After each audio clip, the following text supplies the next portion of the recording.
여러분 안녕하십니까? 저 각기자의 주식설 이제 PB와의 대화 시간입니다. 예. 여러분 저번에는 올드머니의 포트폴리오를 이제 어떻게 짜는지 제가 들어봤는데요. 이번에는 저희가 영역 리치를 꿈꾸는 Z세대를 위한 시간을 준비했습니다. 어떻게 우리가 박살난 계좌를 복구할지 저희 알려주실 분을 모셔봤습니다. 최근 지금 2개월 정도 박스피 장세가 계속되고 있죠. 뚜렷한 주도주 없이 그리고 또 테마주 장세만 펼쳐지고 있는 상황인데요.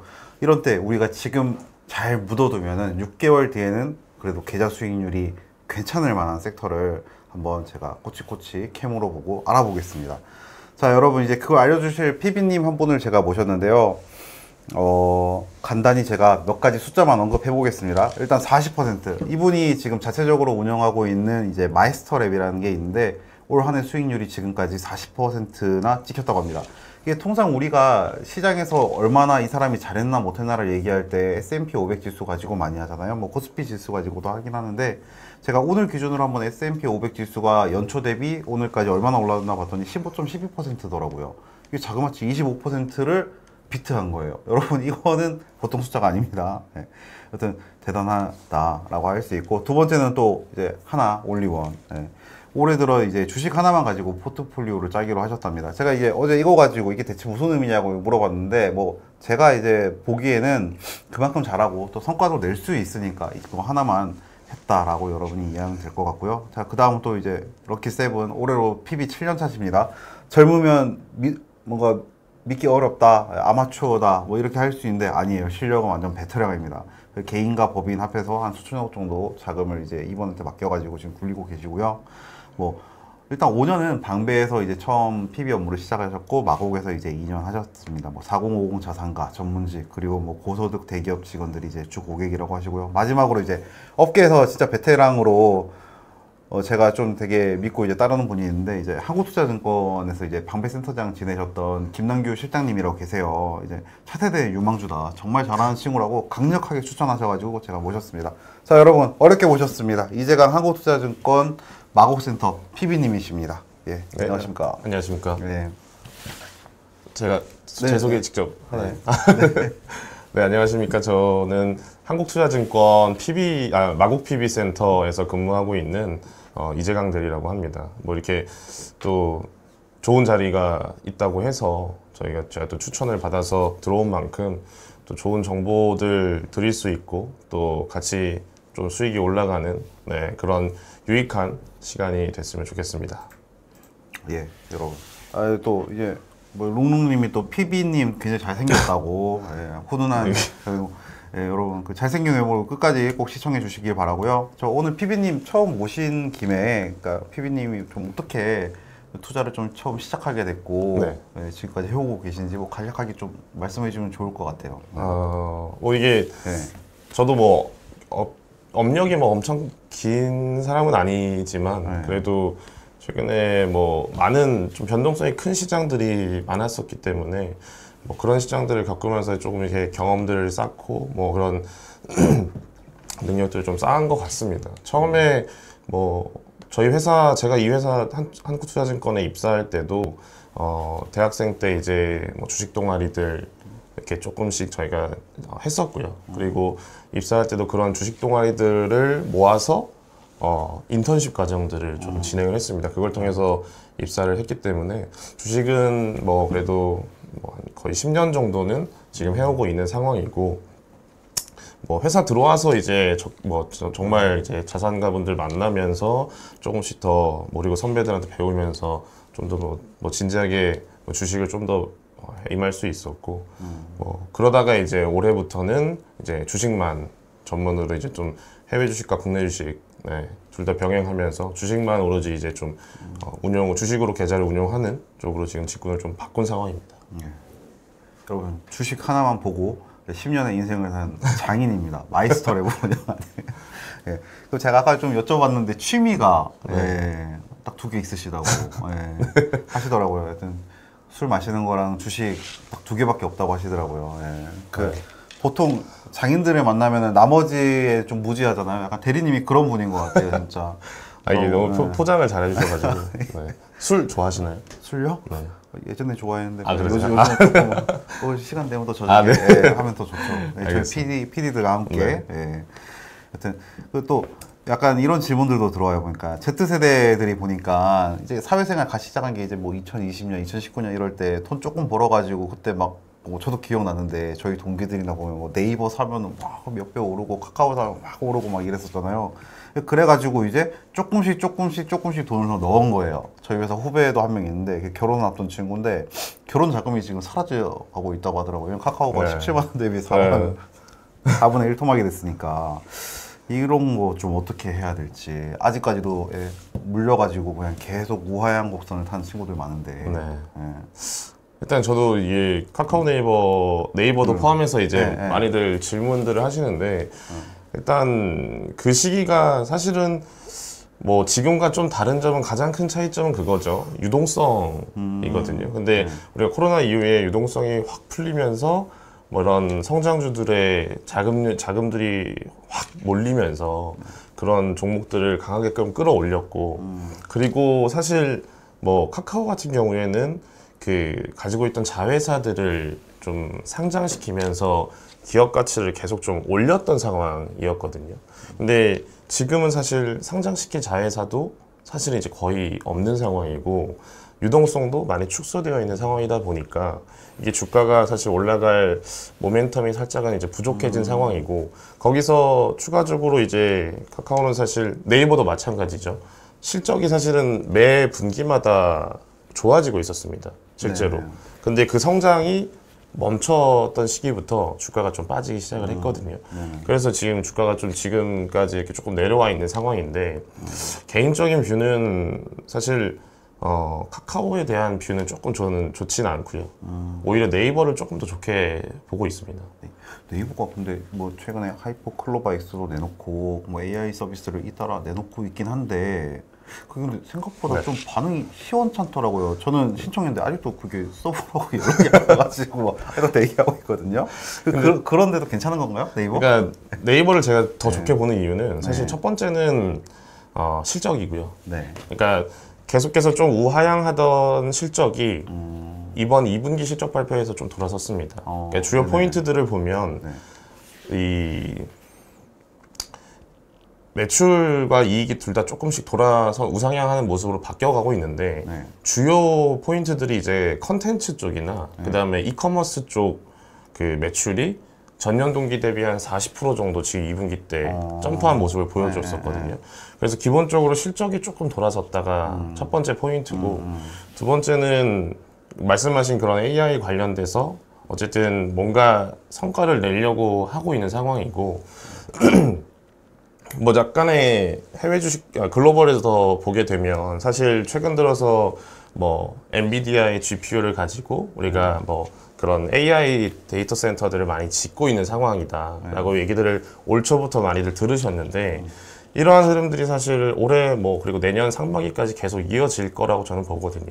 근데 그렇게 지어놓은 그런 AI 관련된 데이터 센터들을 가지고 이제 내년 상반기부터는 실제로 뭔가 AI를 접목시킨 무언가가 나오기 시작을 할 거란 말이죠. 네. 그러한 또 내년 상반기 이후부터는 그러한 모멘텀으로도 좀 움직일 가능성이 있다. 네, 좀 그렇게 생각하고 있습니다. 네이버.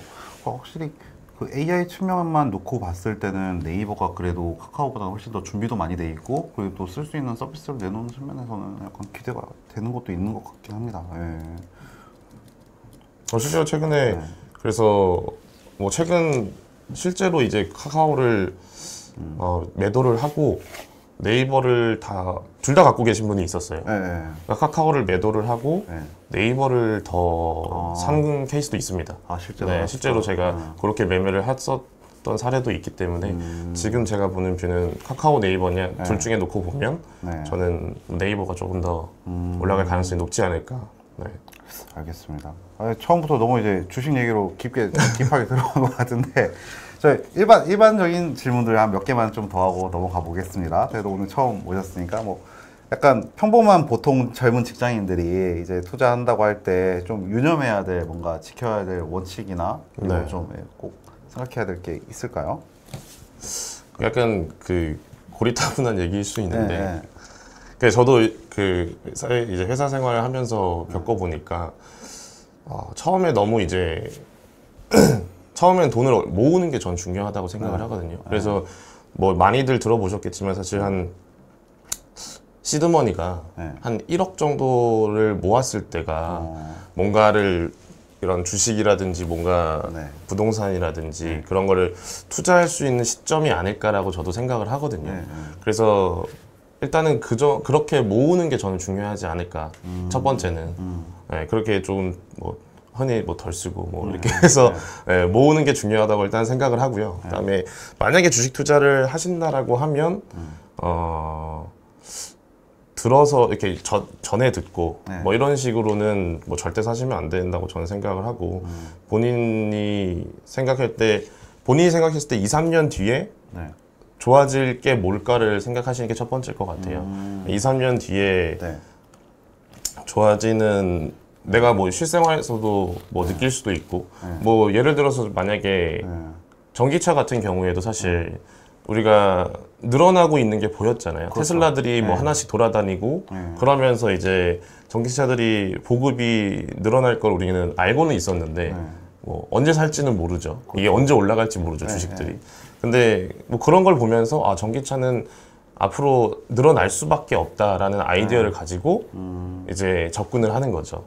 그래서 제가 생각했을 때는 2, 3년 정도 뒤를 보면서 아이디어를 생각을 하는 게 전 좋지 않을까라고 생각을 하고 저도 뭐 이렇게 많은 주식 조언들을 들어보고 뭐 배우면서 뭐 가장 저는 첫 번째로 생각하는 게 공감대가 형성돼야 된다고 생각을 하거든요. 그러니까 주식 투자를 할 때 우리가 어떤 산업이 어떤 종목이 만약에 막 엄청 오른다라는 종목들을 대부분 보면 이 대부분의 사람들이 좀 공감대가 형성될 때가 많이 오르는 상황이 나타나거든요. 그러니까 전기차 또 예를 들어서 전기차를 얘기해 보면 전기차가 보급이 많아질 거다. 그리고 뭐 갈수록 전기차로 바꿀 수밖에 없다라고 하는 공감대는 누구도 부정하지 않잖아요. 그렇죠. 그러니까 그런 모두가 공감할 수 있는 그런 산업에서 종목을 골라서 저희는 투자를 할 때가 가장 좀 그래도 뭔가 잃지 않고 좀 투자를 할 수 있는 첫 걸음이 아닐까라고 생각을 합니다. 맞습니다. 저희 또 약간 실시간 채팅 올라온 거 보니까 1억? 1억이 어떻게 1억 모으냐고. 아니 뭐 그런 말도 나오고. 요거는 제 그냥 개인적인 생각. 1억을 좀 빨리 모을 수 있는 방법은 없을까요, 주식으로? 그러다가 이제 1억을 빨리 모을 수 있는 방법 아시잖아요. 어떻게요? 2억을 주식을 투자하면 1억이 그런 식으로. 그런 식으로 봤을 때 이제 1억을 모을 수 있는데 1억을 좀 빨리 안정적으로 모을 수 있는 방법 없을까요? 약간 그 2, 3년 뒤에 뭔가 전기차 뭐 이런 게 잘 나간다고 했을 때 뭐 좀 뭐 1등 기업을 계속 분할해서 한다거나 뭐 그런 것도 있을 것 같고. 뭐 사실 지금 뭐 금리면은 사실 예전에는 조금 더 어려웠잖아요. 사실 요즘 금리는 거의 뭐 제가 시중은행 적금도 들어보니 전에 들으니까 뭐 4% 중반도 넘어가고 요즘에 나오는 채권들 보면은 뭐 5% 6%짜리도 있고요. 뭐 그런 거에 이제 분산해서 좀 적절하게 하는 것도 방법이고 그다음에 뭐 이제 사실은 어제도 뭐 우리가 FOMC 회의가 있었지만 어쨌든 금리가 높은 수준에서 유지될 가능성이 높을 거는 같지만 그래도 뭐 저번 이진석 PD님께서도 말씀하신 것 같은데 좀 다시는 없을 기회가 오고 있는 것 같습니다. 그러니까 우리가 국채나 이런 장기채들을 사서 안전한 장기채들을 사서 우리가 주식만큼의 수익을 낼 수 있는 구간이 많지 않거든요. 왜냐하면 금리가 계속 저금리 상태였잖아요.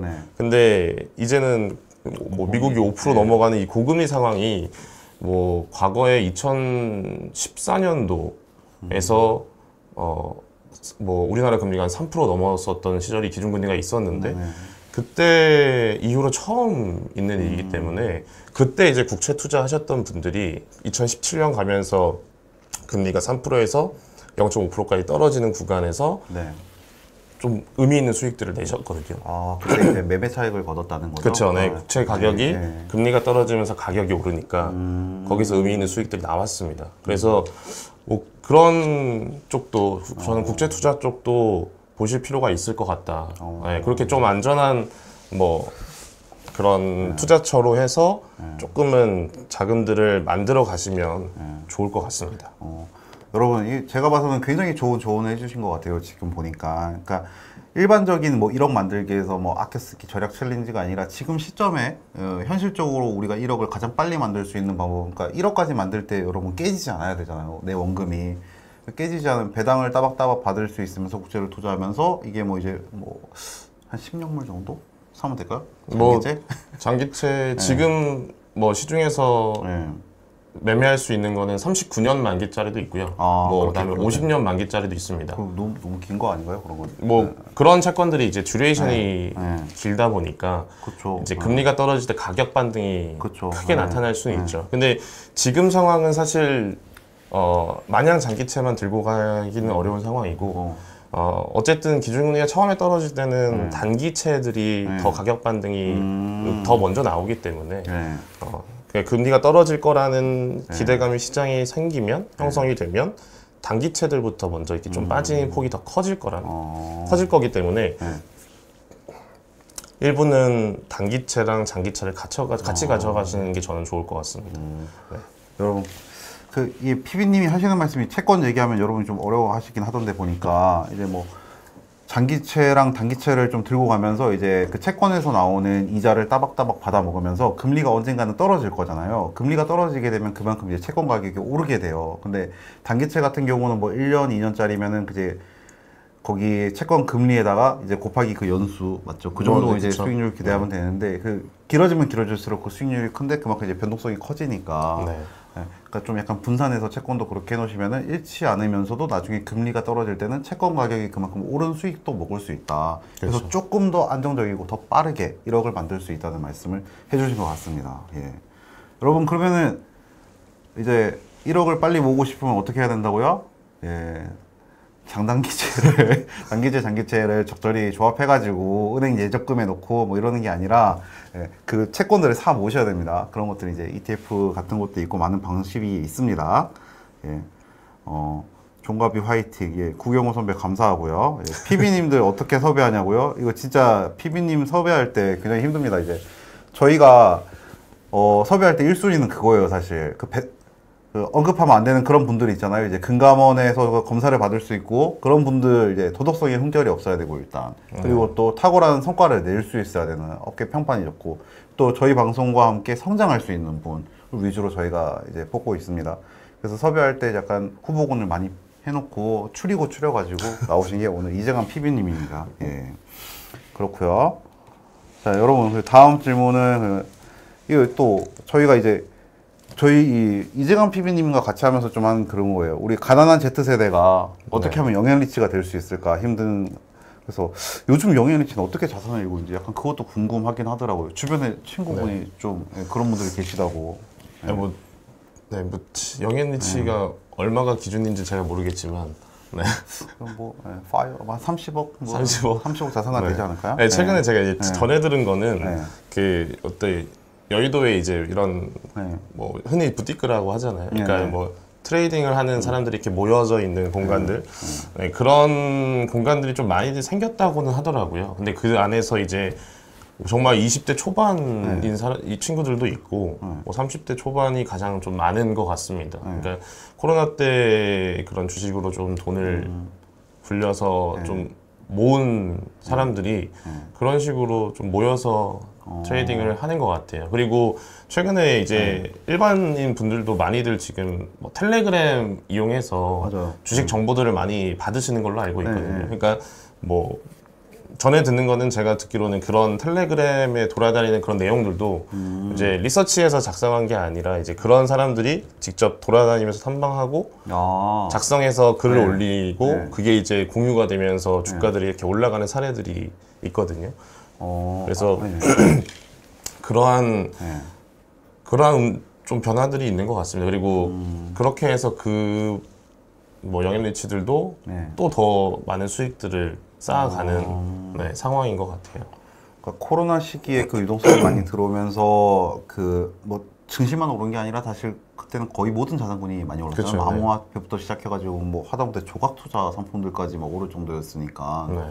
근데 그럴 때 이제 좀 그걸 보고 빨리 자산을 좀 읽었던 분들은 자기들끼리 모여가지고 또 이제 뭔가 트레이딩 같은 걸 한다는 거죠. 그렇죠. 그렇게 해서 이제 그러니까 기본적으로는 사실 뭐 공부를 많이 하겠죠. 많이 하고 있고 그러니까 그러한 정보들을 이제 뭐 이렇게 다 공유를 하면서 이제 그게 정말 뭐 좋은 회사일 수도 있고 아닐 수도 있지만 그쵸. 어쨌든 뭐 그렇게 공유되는 내용들로 주가들이 좀 반응을 하고 있는 모습들이 많이들 나타나고 있습니다, 실제로. 그게 요새 저희가 좀 많이 보는 그 테마주 장사에서 뜨고 내리는 그런 종목들도 뭐 그런 포함이 것도 되나요? 언급이 될 수도 있겠죠. 네, 뭐 최근에 그리고 뭐 네, 그런 자료들도 있고 뭐 리서치 자료들도 워낙 공유가 빨리빨리 되다 보니까 이게 최근에 시장이 자연스럽게 시장으로 넘어가면 최근에 시장이 좀 이제 변동성이 많이 심한 것도 저는 뭐 그 요인도 있다고 생각을 합니다. 그러니까 자료들이 워낙 빠르게 공유가 되니까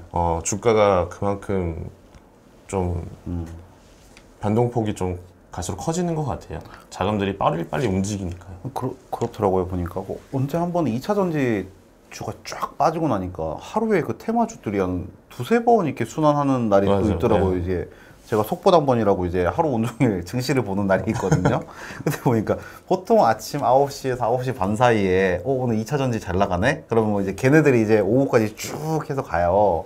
근데 그날은 보니까 2차 전지 자금이 쭉 빠져나가면서 원전이 잠깐 1시간 떴다가 1시간 뒤에 보니까 또 갑자기 무슨 중국 뭐 열렸다고 미디어 수출하는 주식이 쫙 뜨고 그리고 또 빠졌다가 하루에 몇 번씩 그러더라고요. 네, 맞아요. 근데 거기에 배후에는 뭔가 약간 그런 이제 뭐 텔레그램이라든가 정보가 빨리 유통되는 것들이 그렇죠. 있을 수도 있다. 그러니까 그만큼 빨리 유통되고 하니까 그리고 뭐 그런 내용들로 뭐 자금이 계속 왔다 갔다 움직이는 것 같습니다. 네.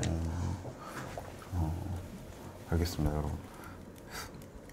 약간 뭐 저희 이재관 PB님 아무래도 주식 특화다 보니까 이제 뭐 약간 증권이나 맞죠? 이쪽에서 이제 돈을 번 영인 리치들에 대한 얘기였던 것 같아요, 이거는. 여튼 그분들끼리 모여서 또 돈을 열심히 더 많이 벌고 있다고 합니다, 여러분. 더 많이 벌었대요? 뭐 버는 것 같습니다. 버는 것 같고. 저도 뭐 주변에 저도 들은 얘기라. 네, 저도 들은 얘기입니다. 들은 얘기. 알겠습니다. 요새 좀 박스권 장세 계속 이어지고 있잖아요. 외국인도 계속 팔고. 뭐 약간 반도체 잠깐 뜬다 하더니 지금 또 뭐 다시 TSMC가 막 뭐 조절한다고 하고 하면서 막 다시 하면서 이제 또 계속 테마주 장세가 또 이어지는 것 같은데 어제부터는 또 뭐 2차 전지가 또 조금씩 오르긴 하던데 고객들한테는 좀 어떤 식으로 접근하라고 하세요, 요즘?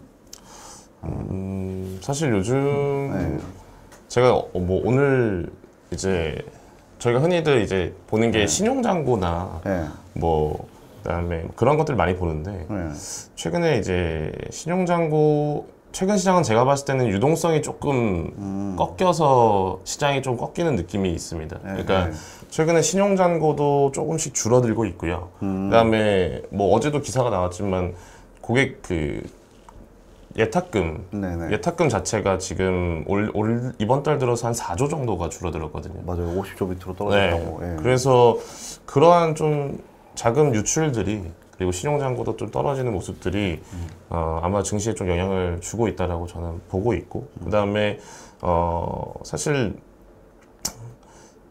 최근까지는 기대감이 좀 있었죠. 그러니까 뭐 실적도 뭐 좋은 종목들이 많지만 근데 사실상 금리가 좀 인하될 수 있지 않을까라는 기대감이 좀 있었어요. 근데 뭐 최근 들어서 이제 유가도 좀 오르고 물가도 반등을 하고 있는 상황이다 보니까 그러한 기대감들이 이제 이거 내후년까지도 뭐 고금리가 유지되는 거 아니야?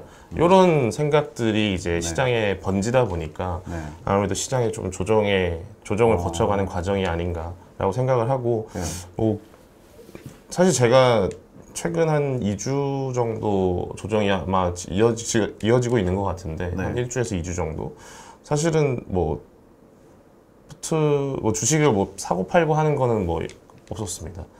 그냥 가지고 있던 그냥 투자 포트폴리오 계속 지키는 그대로 가지고 가고 있고요. 전 뭐 정말 네. 그래서 주가가 빠질 때 뭔가 대응을 하기보다는 아직은 제가 갖고 있는 종목들이 뭐 조금은 더 내년까지 봐야 된다라고 저는 생각을 하기 때문에 뭐 저는 지금은 다른 대응들은 하지 않고 있습니다. 알겠습니다. 자, 저희 모두 채팅창 보니까 요즘 영앤리치들이 관심 있어하는 섹터는 뭔가요? 뭐 이렇게 이제 또 하나 왔던데요. 뭐가 유행인가요? 예, 라고 하는데 이거 혹시 뭐 있을까요? 네. 좀 전에 뭐, 들은 얘기라도. 예. 다들 관심 있는 게 아마 저도 관심이 있고 지금 저는 반도체인 것 같고요. 네, 반도체가 제일 주요 관심사고 그다음 두 번째는 미용 쪽인 것 같습니다. 미용이요? 네, 미용 쪽 섹터들이 네. 최근에 더 많이 관심을 받고 있는 상황이죠. 그러니까 뭐 주변에 뭐 성형외과들이나 이런 데를 가 보면 사람들이 대부분 다 외국인들이 시술 받으러 네. 우리나라에 들어오는 케이스들도 많고 네. 그다음에 우리나라 미용기기 회사들이 경쟁력이 좀 있다 보니까 가격 경쟁 면도 그렇고 그러다 보니까 수출 많이들 하고 있거든요. 네. 그러니까 뭐 큼지막한 뭐 예를 들어서 흔히들 이제는 많이 아시지만 뭐 클래시스라든지 제이시스 메디칼이나 뭐 원텍 이런 대부분의 회사들이 대부분 7-80%가 수출이에요. 네, 그래서 그런 수출들이 잘 되다 보니까 그런 데이터들이 또 뭐 다들 뭐 보실 수 있게 열려 있고 그런 쪽으로 좀 관심들이 많은 것 같습니다. 네, 실적도 좀 잘 나오고 하다 보니까 아무래도 그런 쪽이 뭐 두 번째 관심사인 것 같고요. 그다음에 세 번째는 2차 전지가 될 것 같습니다. 2차 전지요? 네, 많이 빠지고 있는데 제가 최근에 이제 뭐 2차 전지 회사들 탐방을 몇 군데 갔다 오면서 그리고 뭐 자동차 전장 쪽 부품 회사도 탐방을 갔다 오면서 느낀 게 25년도를 다들 바라보고 있거든요. 그러니까 2차 전지 25년도요? 네, 25년도에 뭔가 퍼포먼스가 확 나올 수 있는 회사들이 꽤나 있는 것 같아요. 아까 지금까지는 이제 기대감에 뭐 주가가 오르고 뭐 했다고 하면은 이제 2025년도부터는 본격적으로 실적이 찍히는 때가 올 거라고 보는 업체들이 있다는 거죠? 그렇죠. 네, 지금까지는 뭐 실제로 그 업체들이 뭔가 뭐 그 2차 전지 쪽에서의 매출이 크지 않은 회사들이 많았는데 그 회사들이 계속 증설을 하고 공장을 다 계속 지으면서 내년도 그리고 내후년도에 좀 포텐셜이 확 올라올 수 있는 회사들이 좀 보이는 것 같거든요. 뭐 그래서 저는 지금부터 좀 빠지는 시점이긴 하지만 지금부터 그런 2차 전지 회사들 관심을 가질 필요가 있고 뭐 최근에 들리는 건 그렇습니다. 저 탐방 다니면서 들은 내용들은 최근에 2차 전지 쪽 그 우리가 양극재 업체 흔히들 에코프로비엠이나 뭐 LNF, 포스코피처엠 이런 회사들을 많이들 알고 계시고 뭐 투자를 하고 있으신 걸로 알고 있는데 이런 회사들 같은 경우에는 실적이 조금 슬로우할 수 있다라고 좀 보는 게 최근 그 앞단에 있는 전방에 있는 그런 LG 에너지 솔루션이나 배터리를 실제로 만드는 회사들이 양극재나 이런 그 소재 업체들한테 발주를 좀 안 넣고 있는 것 같더라고요. 그러니까 거기도 근데 그 2차 전지 업체들이 발주를 넣지 않는 건 사실 전기차 수요가 생각보다 그렇게 폭발적으로 늘어나지 않는 그거일 수도 있고 아니면은 그 요즘에 넣지 않는 이유는 그 원재료 가격들이 좀 떨어지고 있습니다. 그러니까 니켈이나 리튬 이런 양극재에 들어가는 원재료 가격들이 좀 떨어지고 있다 보니까 요 원재료 가격이랑 배터리 가격이 연동이 되어 있거든요. 그래서 떨어지면 배터리 가격도 양극재 가격도 떨어지게 되어 있어요. 그래서 이 배터리 업체들 입장에서는 조금 더 싼 값에 양극재를 가져올 수 있는 시기가 올 것 같다. 그러니까 지금보다 더 떨어질 것 같다고 생각을 하기 때문에 발주를 좀 안 넣고 있다고들 합니다. 그래서 뭐 그러한 관점에서 최근에 뭐 실적에서도 조금 슬로우하는 모습이 아마 그런 대장주들이 보일 거기 때문에 2차 전지 전체적으로 조금 슬로우할 수 있는 시기다. 하반기는 계속해서 하반기는 슬로우할 수 있지만 내년도부터는 조금 달라지는 회사들이 있을 것 같고 뭐 그런 제가 보는 회사들을 말씀을 드리면은 사실 이제 지금까지 올랐던 회사들 말고 뭔가 추가적으로 더 들어가는 회사들 보시는 게 맞을 것 같습니다. 그러니까 기존의 배터리를 만들 때 들어갔던 뭐 양극재, 음극재, 네. 분리막, 뭐 전해질 네. 요 회사들은 뭐 이미 뭐 익히 알고 있고 그쵸. 이미 실적이 그래도 조금은 나오고 있는 회사들이거든요. 네.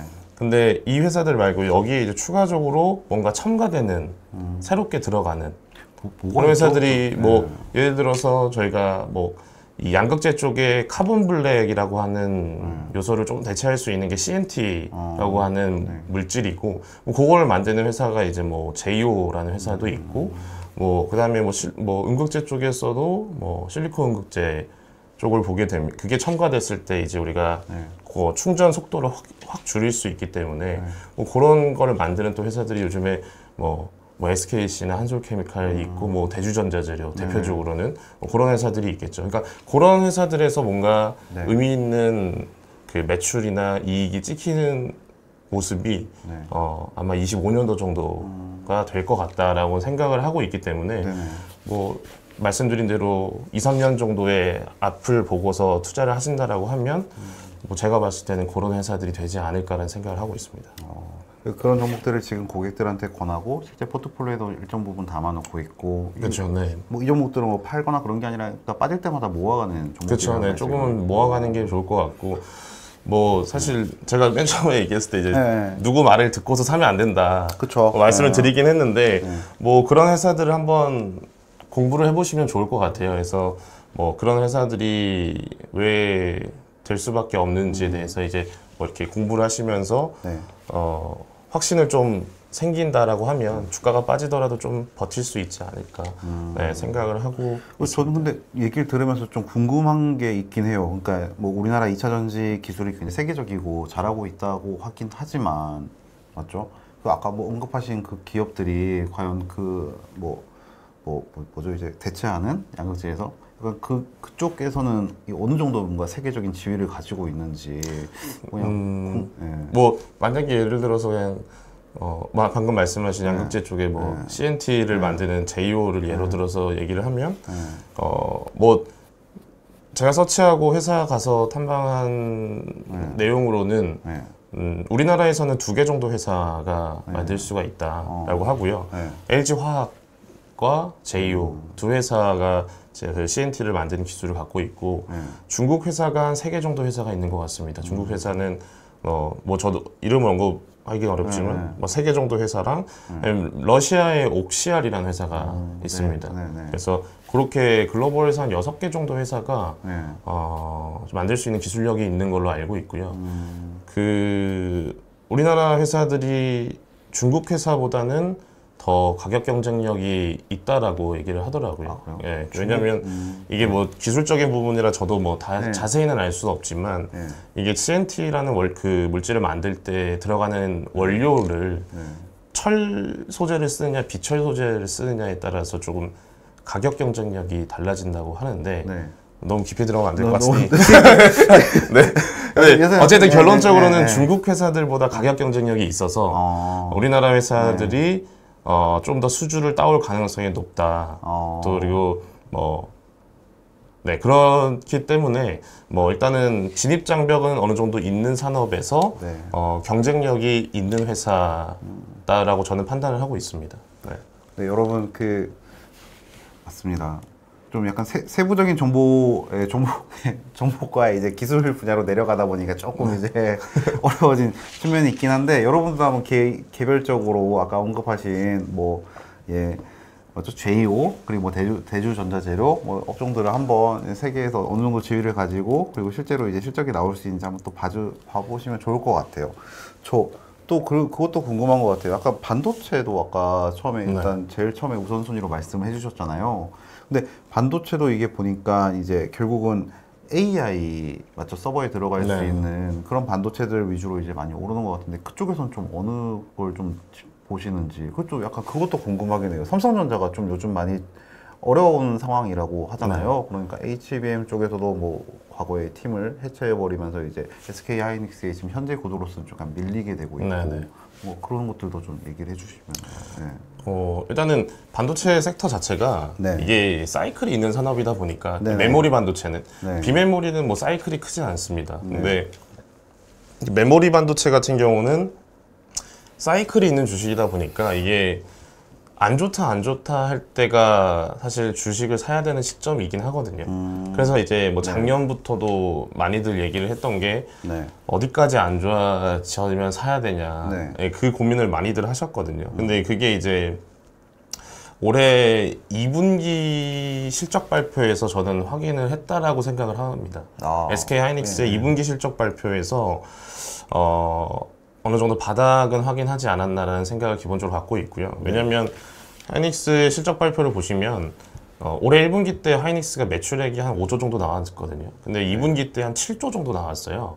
네. 근데 영업이익은 1분기 때가 한 영업 적자가 한 2조 아니 그 2조 2천억 아니 2조죠. 네, 2조 정도 났었고 그다음에 2분기 때도 거의 한 2조 가량 났습니다.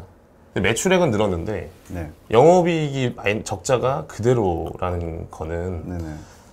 그만큼 재고를 그냥 싼값 헐값에 다 내놨다는 거거든요. 네. 그러니까 재고를 그만큼 많이 소진을 시켜놨다라는 얘기가 되고 그 재고 소진이 2분기 때 1, 2분기 때 많이 이루어졌다라는 걸 보여줬기 때문에 네. 3분기부터는 재고가 어느 정도 많이 줄어 있는 상황이고 가격이 좀 그래도 메모리 가격들이 반등할 수 있는 시점이 네. 어느 정도 왔다라고 판단할 수 있거든요.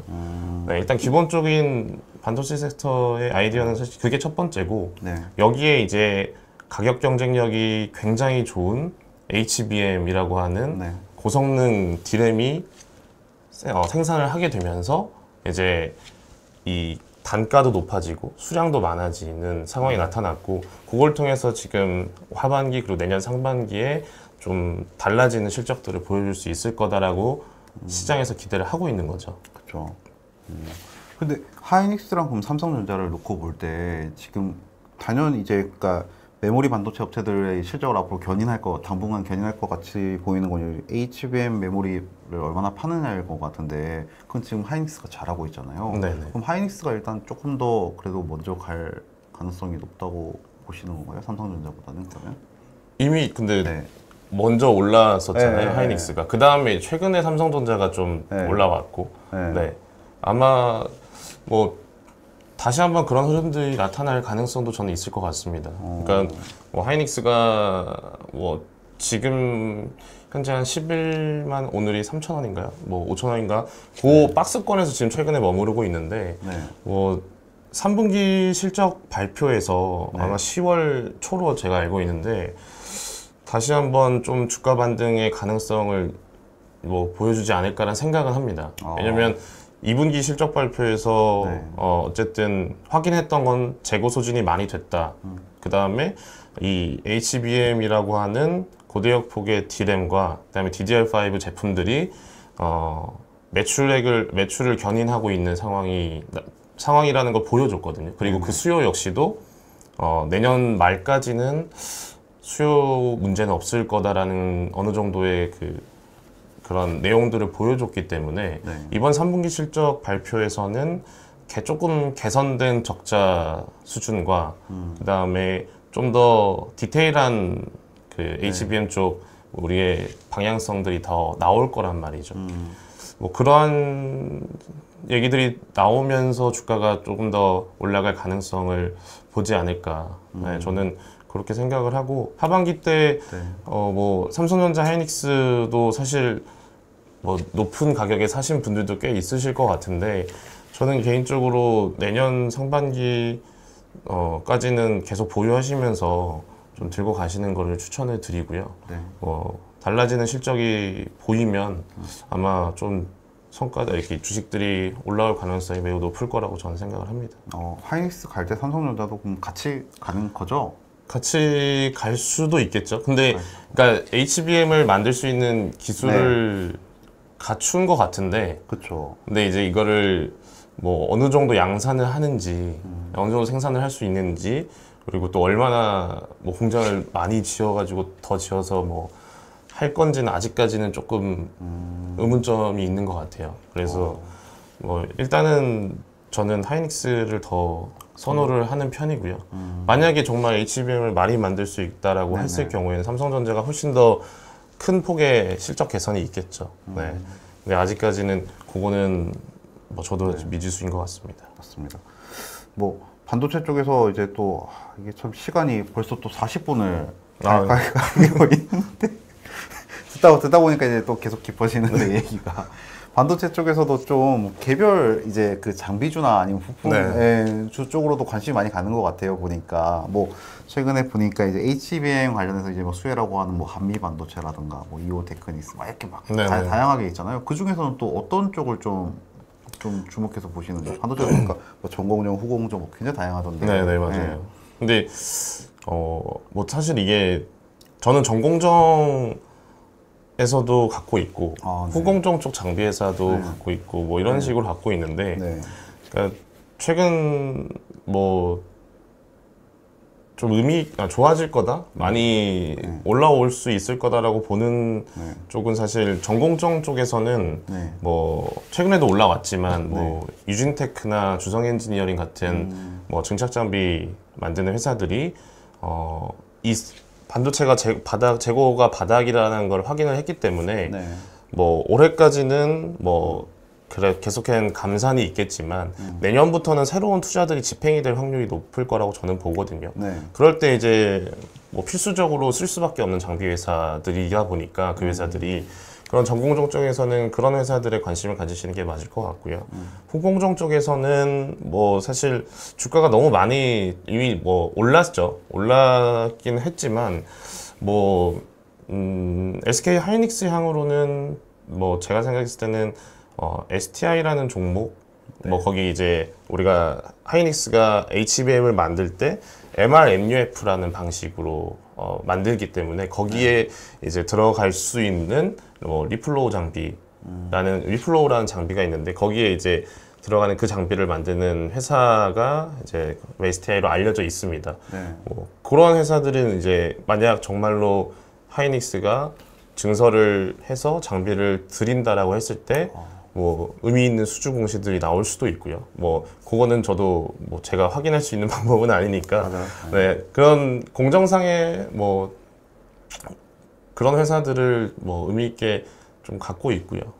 그리고 좀 주의 깊게 보시면 좋을 것 같습니다. 말씀하신 이오테크닉스 같은 회사도 사실은 그 기술력을 갖고 있는 회사들이 뭐 없기 때문에 그런 회사들 역시도 관심을 가지실 필요가 있고 저는 지금은 뭐 제 개인적인 의견입니다만 지금은 사실 반도체 장비주들을 포트로 가져가는 게 맞는 시기가 아닐까라고 생각을 하고요. 실제로 반도체가 바닥을 확인하고 뭐 다시 좀 업사이클로 넘어가는 시점에서는 소재 회사들, 부품 회사들도 주목을 하셔야 된다라고 생각을 하고 뭐 그런 후공정 쪽에서 뭐 그리고 전공정 쪽에서 공정상에 들어가는 회사들 여러 회사들이 있잖아요. 뭐 우리가 뭐 ISC, 뭐 그다음에 뭐 월덱스, 원익QNC, 뭐 KNJ 뭐 이런 회사들 역시도 업사이클에서는 주가 퍼포먼스가 나올 수 있기 때문에 내년 상반기부터는 그런 소재 회사들, 부품 회사들 역시도 좀 더 강한 움직임이 있지 않을까라고 일단 생각을 하고 있습니다. 맞습니다. 자, 여러분 뭐 제가 아까 질문 또 드리려고 했었는데 뭐 지금 돈 묻어두면 괜찮을 만한 섹터 어딘지 제가 물어보려고 준비했는데 뭐 세 개 다 나온 것 같습니다. 반도체 그리고 미용 관련된 그 중에서도 이제 미용기기 쪽. 그리고 뭐 또 뭐 보톡스도 될 수도 있겠죠. 최근에 뭐 얘기들이 나오는 걸 보면 뭐 브라질이나 중동이나 뭐 동남아시아 쪽 이런 나라들에서 또 수요가 굉장히 많이 나타나고 있어요.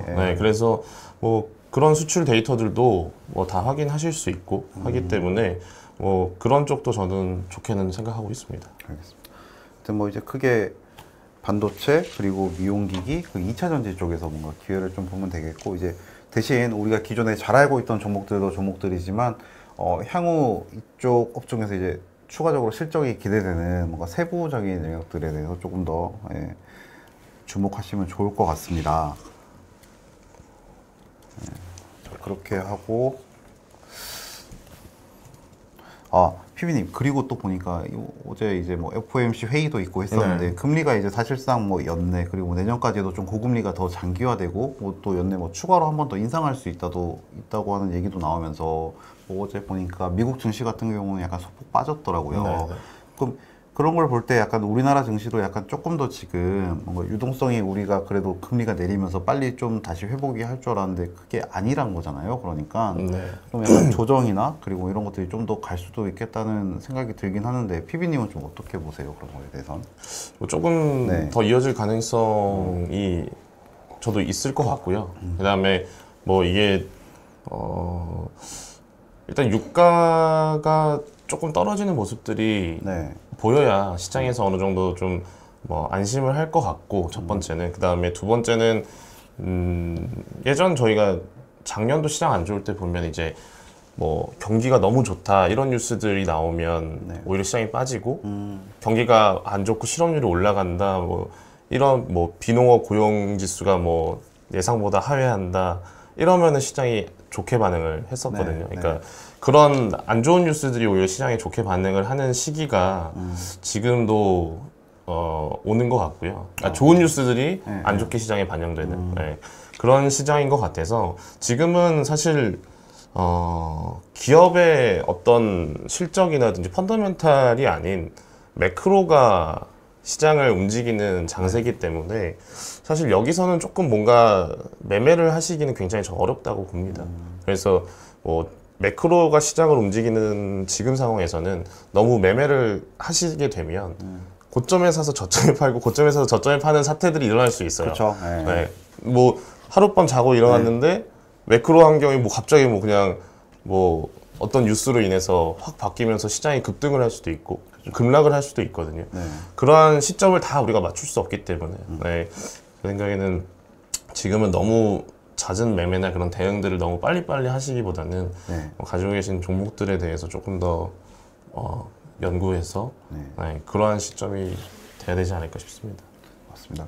자, 여러분 당분간 저희가 그러니까 이때까지 좀 뭔가 묻어두면 좋고 그리고 좀 약간 중장기적인 성과를 생각할 때 괜찮을 만한 섹터를 말씀드렸잖아요. 좀 빠질 때마다 시장이 변동성이 있을 때마다 그런 종목들을 모아가지고 뭐 잦은 매매는 피하는 게 좋겠다라고 이제 말씀 주신 것 같습니다. 오늘 저희가 뭐 개별 종목들에 대한 얘기도 굉장히 많이 했고 그리고 또 이제 뭐 저번보다는 굉장히 좀 구체적으로 얘기를 한 것 같아요. 근데 이제 이 종목들에 대한 얘기가 꼭 사라고 하는 투자 추천은 아니고 이제 개별적으로 한번 파악해 보시고 정말 실적 전망도 괜찮고 본인이 뭔가 자기 자금을 들여서 투자해도 괜찮다고 생각이 드시면은 투자하시는 거고 아니면은 안 하셔야 됩니다. 추천하는 거 아닙니다, 여러분. 네, 투자해놓고 저희한테 책임을 물으시면 책임을 질 수가 없어요. 네, 여러분 그런 점을 알아주시면 좋겠고요. 저희 뭐 이 정도 하면은 오늘 네. 방송 많이 좋았던 것 같습니다. 여러분 오늘 방송은 이제 여기서 이만 마치도록 하고요. 저희는 또 2주 뒤에 11시에 이진성 신한투자증권 PB님과 이 험난한 장세를 지금 올드머니들은 또 어떻게 헤쳐나가고 있는지 한번 들어보겠습니다. 또 이재강 PB님과는 한 달 뒤에 영인 리치가 되고 싶은 Z세대를 위한 투자 그 상황에 맞는 포트폴리오를 들고 또다시 찾아뵙도록 하겠습니다. 저희 마지막 인사가 마바거든요. 네. 마켓 시그널 바이. 여러분 그러면 마바 하면서 끝내겠습니다. 안녕. 마바. 마바. 예.